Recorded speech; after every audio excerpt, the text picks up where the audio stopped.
Hey, what's going on YouTube? It is Burlington Northern HO fan here, and today I'm just going to show you the setup I've got going on for my layout and everything that's on it and everything how it works. So I'm going to do a quick snap, and now all the rolling stock is off my layout. So first up, my controller. It is a Troller Autopost Twin Momentum 5. I only have one track system. This controller can run 2 tracks, but I only run the one, so it's a good controller. It's a good DC controller. It works. It's been working for me for a long time. So, but yeah, I highly recommend these controllers. If you find one in an antique store or anything, I'd pick it up if you want DC power. Next up is the track. Now this is probably going to be a sore topic. This track, give me 1 second. This track is the old Lifelike Power Lock track. Now, I've heard good and bad things about this track. Right now, I like this track a lot. It's a competitor to Easy Track. I think this track is better than Easy Track because it doesn't have any rail joiners. But the downside is that these copper pieces on the ends here, once you lose them, you can't get them to work properly. And they'll never work properly ever again. So, but yeah, other than that, I have no problems with Lifelike Power Lock track. This is code 100, and this is Power Lock, original Lifelike Power Lock track. This is not the new Walthers Trainline Power Lock track. This is the old stuff. Although I do believe the new Walthers stuff can combine with this old stuff still. So if you're looking into that and you've got a Power Lock track system just like I do, look into Walthers Trainline. They might be able to help you out. I also have 5 switches on this layout for my siding. I have one here. This switch is also broken. I will take that apart in a minute and I'll show you what's broken about it. I have this switch, this switch, this switch, and that switch. These 2 switches, the gray is nickel silver, this is steel.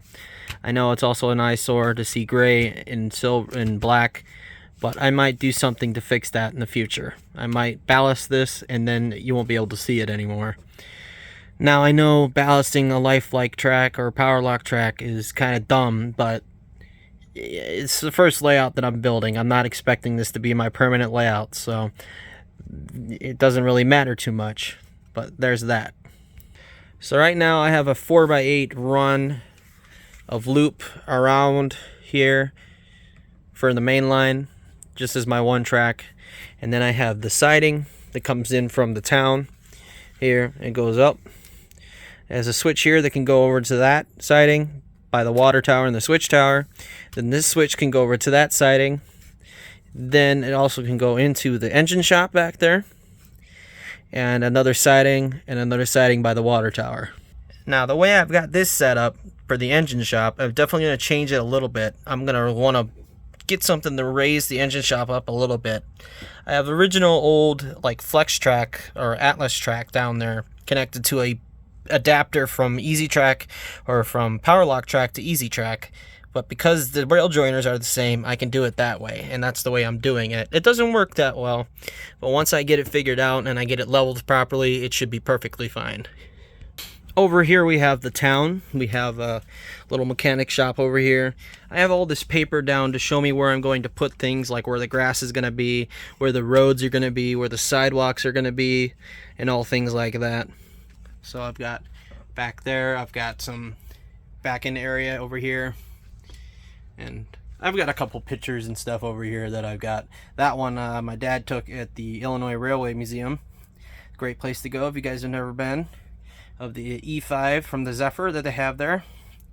Those Burlington Northern cards I got at the a train show, and I thought they were really cool, and I had to get them. So anyway, in the town we have these buildings here. We have this Model Power mechanic shop that I just built. This building is an N-scale building, but it looks okay, kind of okay there, so I'm leaving it there. This building is an N-scale mansion. It's not going to stay on this layout, so I'm going to actually take that off right now. This building's in progress. It's a Dairy Queen, Walthers Dairy Queen kit that I'm going to be building. That I will probably do on the channel. So I've got to paint that. I've also got a lifelike Kentucky Fried Chicken building that I want to build and put on this layout. And then you get the roads from the city all the way over here up to the station, the parking lot for the station, and then off over there will be a crossing for the road to go over the track. Same over there, and same down here. Over here in the siding we have a larger water tower that it's not for steam locomotives. And then in here we also have a boxcar that will hold, you know, tools and everything for people who need them, all the mechanics that are working on engines and cars and stuff like that. I think it's cool to have a little boxcar here.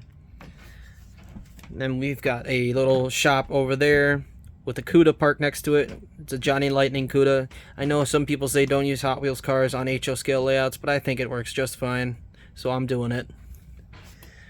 And it's way cheaper than these cars, so I'm gonna do it that way.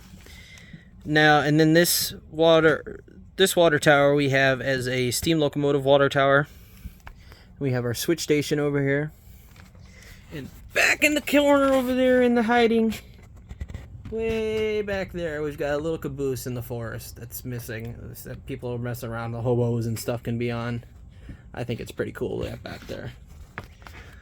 And then we have the old lifelike station over here for the city. It's a pretty cool little setup. These trolleys that we have in here in the city, I just put them there just to put them there because it kind of looks cool. I'm not planning on putting a track in the middle of the city because I don't think I can get it to work. Maybe I might be able to fit that in there, we'll see. But for as right now, I'm not planning on putting a track there. So that's the way it's going to be. Well, other than that, that's my layout. It's very simple. Underneath here is a little grass mat that looks somewhat realistic, that I'm just going to, you know, do things and put on top of, glue things on top of it, you know, stuff like that. But other than that, that's pretty much what's going on with my layout. That's the way it's set up. That's the way I have it. So that's going to be today's video. I hope you guys enjoyed it. I will see you in the next video.